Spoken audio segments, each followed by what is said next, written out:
Taong pakita ng bandera lang dito guys. Tingnan nyo, ang ganda-ganda ng bandera at dagat. Tingnan nyo na ngayon. Mas papakita na ako na ito. In 3, 2, 1. Ito na, ako naman. Tamang stretching na sa umaga. Kasi alas 8 pa lang ito ng umaga. Kakagising ko lang din. Pakaraw, stretching. Tapos lalabas na ako guys. Punta ang dagat para i-check kung okay maligo.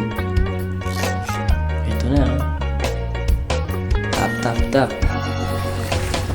Takbo papunta ang dagat. Kita ko nga pala yung bangkaring ng testing sa bahan.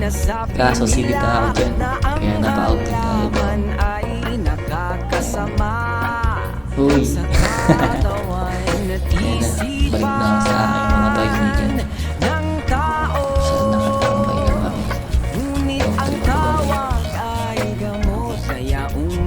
Ayan, papasok na ito sa aming cottage. Dog Pangasinan nga ako guys. Tambay na ulit sa bayo. Kaya pala si Kuya Ota.